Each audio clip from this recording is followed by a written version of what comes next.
नमस्कार। प्रादेशिक समाचार के साथ मैं प्रियंका। पहले मुख्य समाचार। प्रधानमंत्री ने नए मंत्रिमंडल की अध्यक्षता में कोरोना से निपटने के लिए 23,000 करोड़ रुपए से अधिक के स्वास्थ्य पैकेज को दी मंजूरी।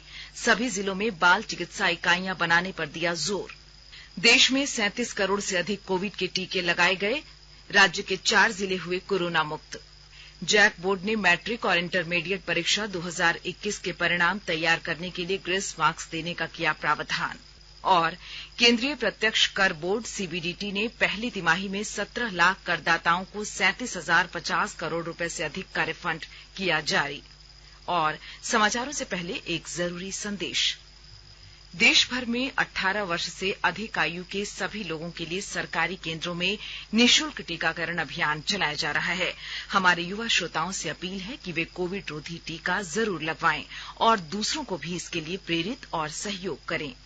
कोरोना महामारी के प्रति आप कोई भी लापरवाही न बरतें, क्योंकि कोरोना अब भी हमारे लिए बड़ा खतरा बना हुआ है।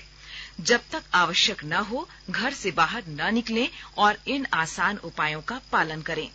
मास्क लगाएं, 2 गज की सुरक्षित दूरी बनाए रखें, बार बार हाथ धोएं और चेहरा साफ रखें। कोविड से संबंधित जानकारी और मार्गदर्शन के लिए राष्ट्रीय हेल्पलाइन काम कर रही हैं। इनके नंबर हैं 011-2397-8046 और 1075। इसके अलावा राज्य हेल्पलाइन नंबर 104 डायल कर समस्या का त्वरित समाधान लिया जा सकता है। और अब समाचार विस्तार से। प्रधानमंत्री नरेंद्र मोदी ने कहा है कि कोविड महामारी से निपटने के लिए 23,000 करोड़ रुपए से अधिक के नए पैकेज को मंजूरी दी गई है। श्री मोदी ने ट्वीट में कहा कि इस पैकेज से देश के सभी जिलों में बाल चिकित्सा इकाई से लेकर आईसीयू बेड, ऑक्सीजन भंडारण, एम्बुलेंस और दवाओं जैसी आवश्यक वस्तुओं की व्यवस्था की जाएगी। उन्होंने यह भी कहा कि कल हुई कैबिनेट की बैठक में कृषि और किसान कल्याण के बारे में महत्वपूर्ण फैसले लिए गए हैं। उन्होंने कहा कि मंडियों को सशक्त बनाने के लिए कृषि बुनियादी ढांचा कोष के उपयोग की भी व्यवस्था की गई है। केंद्रीय मंत्रिमंडल ने एक नई योजना भारत कोविड-19 आपात कार्रवाई और स्वास्थ्य प्रणाली तैयारी पैकेज चरण 2 को मंजूरी दी है। इस योजना के तहत वित्त वर्ष 2021-22 के लिए 23,123 करोड़ रुपए की राशि खर्च की जाएगी।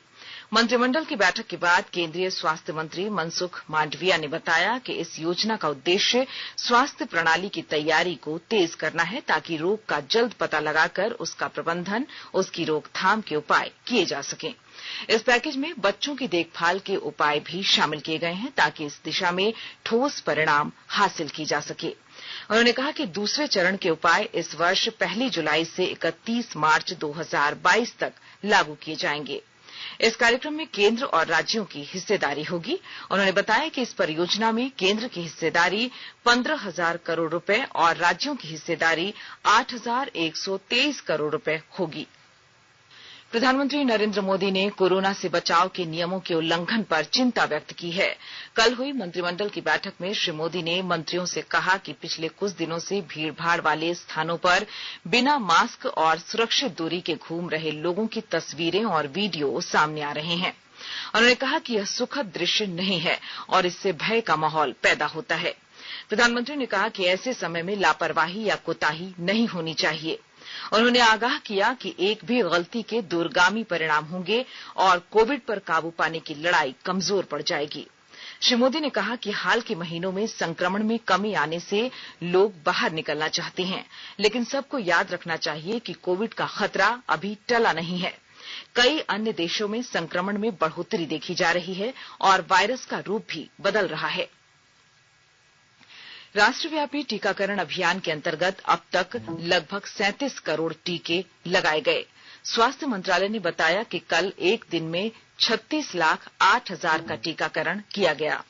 मंत्रालय ने बताया है कि कल 18 से 44 वर्ष के आयु वर्ग के 17,93,000 लोगों को वैक्सीन की पहली डोज और 1,71,000 लोगों को दूसरी डोज दी गई।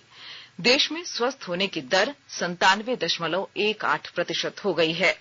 पिछले 24 घंटों के दौरान 44,000 से अधिक रोगी ठीक हुए। देश में अब तक 2 करोड़ 98 लाख से अधिक रोगी स्वस्थ हो चुके हैं। स्वास्थ्य मंत्रालय ने कहा है कि राज्यों और केंद्र शासित प्रदेशों को अब तक 37 करोड़ 93 लाख से अधिक टीके उपलब्ध कराए गए हैं। मंत्रालय ने कहा है कि इसके अलावा 23 लाख 80 हजार टीके और भी दिए जाएंगे। मंत्रालय के अनुसार राज्यों और केंद्र शासित प्रदेशों के सरकारी और निजी अस्पतालों के पास अभी 1 करोड़ 83 लाख से अधिक टीके बचे हुए हैं। इधर झारखंड में कोरोना वैक्सीन की पर्याप्त डोज नहीं होने के कारण आज कुछ केंद्रों पर टीकाकरण प्रभावित हो सकता है। राज्य के कोविड-19 टीकाकरण के ओएसडी नमन प्रियेश लकड़ा ने बताया कि कल तक राज्य में टीके के मात्र 47,210 डोज ही उपलब्ध हैं, जिनमें से 20,314 डोज लगाए जा चुके हैं। आज टीकाकरण केंद्रों पर 26,896 टीके लगाए जाएंगे। जानकारी के मुताबिक केंद्र सरकार ने आज कोवैक्सीन की 1 लाख डोज की खेप झारखंड को भेज दी है। राज्य में पिछले 24 घंटे में कोरोना के 55 नए संक्रमित मामले मिले हैं, वहीं 110 लोग स्वस्थ हुए हैं। राज्य में सक्रिय मरीजों की संख्या अब घटकर 476 पर पहुंच गई है। संक्रमितों के स्वस्थ होने की दर 98.38% हो गई है। पिछले 24 घंटे में राज्य भर में 47,347 सैंपलों की जांच की गई। वहीं राज्य के 12 जिलों में कोरोना के एक भी नए मामले सामने नहीं आए हैं और 4 जिले चतरा, गढ़वा, पाकुड़ और लोहरदगा कोरोना मुक्त हो चुके हैं। केंद्र सरकार कोविड महामारी के दौरान लोगों की सुविधा के लिए बनाई गई राष्ट्रीय स्तर की हेल्पलाइन नंबर के बारे में लोगों को जागरूक कर रही है। सूचना और प्रसारण मंत्रालय अपने विभिन्न विभागों के माध्यम से इन हेल्पलाइन के बारे में जागरूकता बढ़ा रहा है। विभिन्न हेल्पलाइन नंबर इस प्रकार हैं। कोविड संबंधी सवालों के जवाब देने के लिए स्वास्थ्य और परिवार कल्याण मंत्रालय की हेल्पलाइन है 1075। राज्य हेल्पलाइन नंबर है 104। महिला और बाल विकास मंत्रालय के चाइल्ड हेल्पलाइन है 1098। वरिष्ठ नागरिकों के लिए सामाजिक न्याय और आधिकारिता मंत्रालय की हेल्पलाइन है 14567। मनोवैज्ञानिक सहायता के लिए राष्ट्रीय मानसिक स्वास्थ्य और तंत्रिका विज्ञान संस्थान निमहांस का नंबर है 080461100007। आयुष कोविड परामर्श हेल्पलाइन नंबर है 14443 और MyGov WhatsApp help desk number है 9013151515। आकाशवाणी के ताजा तरीन समाचारों के लिए आप हमारी वेबसाइट newsonair.com पर लॉग ऑन कर सकते हैं। ताजा समाचार Twitter handle @AIR news alerts और Facebook page all India radio news पर भी उपलब्ध है। आप प्रादेशिक समाचार एकांश के ट्विटर हैंडल @AIR न्यूज_रांची और फेसबुक, इंस्टाग्राम पेज तथा YouTube channel AIR news Ranchi पर भी हमारे बुलेटिन सुन सकते हैं। प्रादेशिक समाचार आप आकाशवाणी रांची से सुन रहे हैं और अब पेश है कोरोना से बचाव के कुछ संदेश।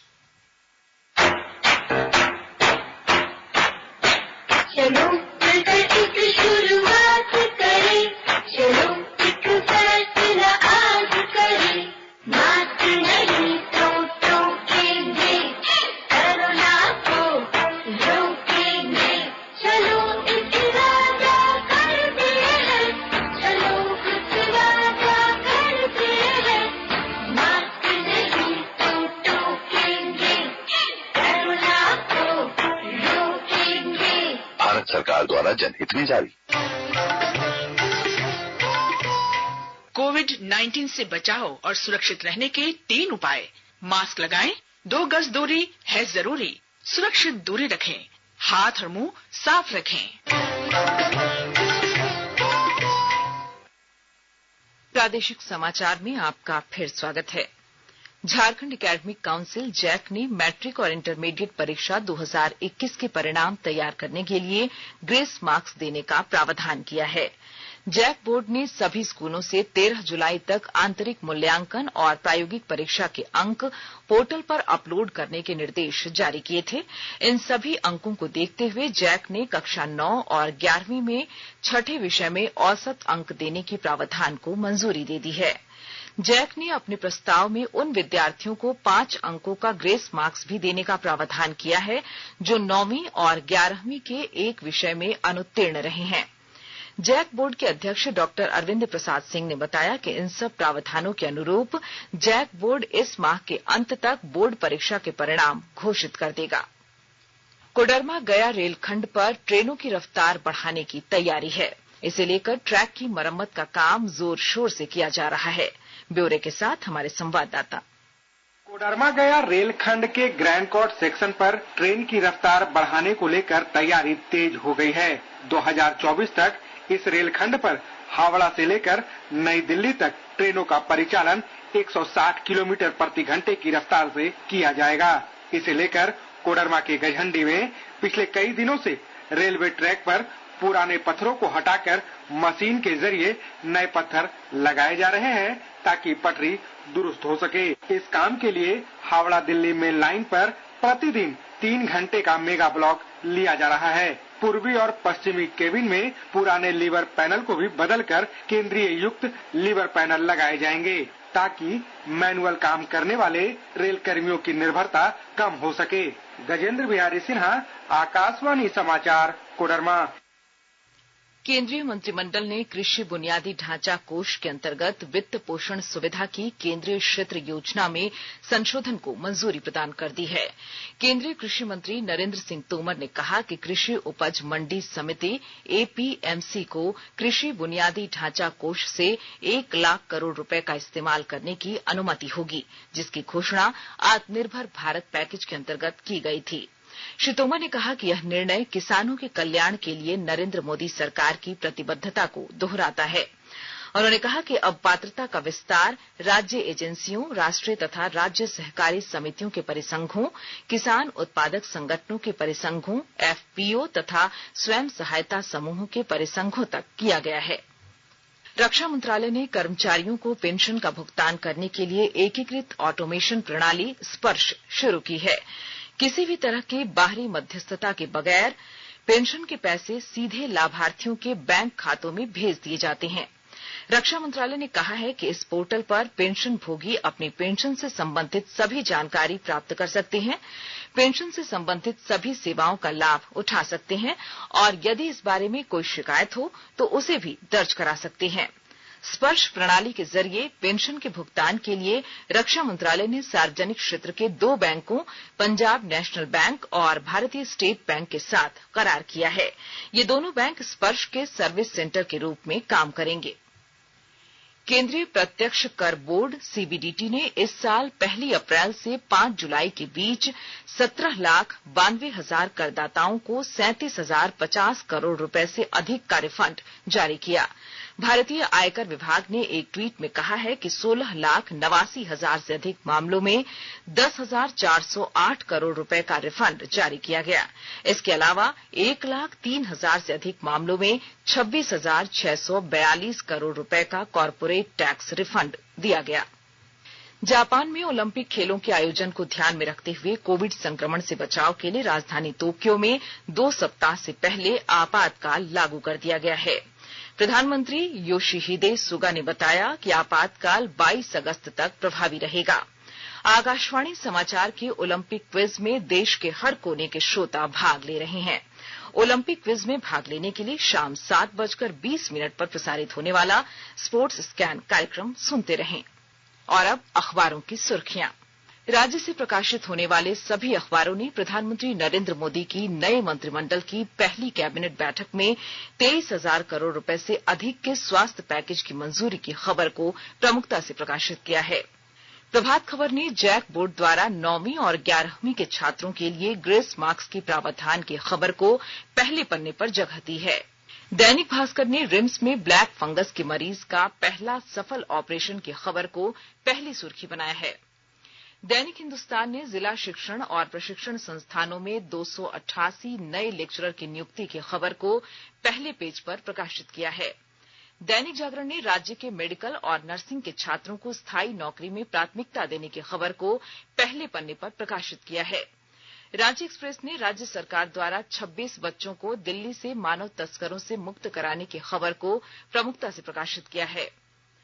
अंग्रेजी दैनिक हिंदुस्तान टाइम्स और टाइम्स ऑफ इंडिया ने नए केंद्रीय मंत्रियों के पदभार ग्रहण करने की खबर को पहली हेडलाइन बनाया है। और अब अंत में मुख्य समाचार एक बार फिर।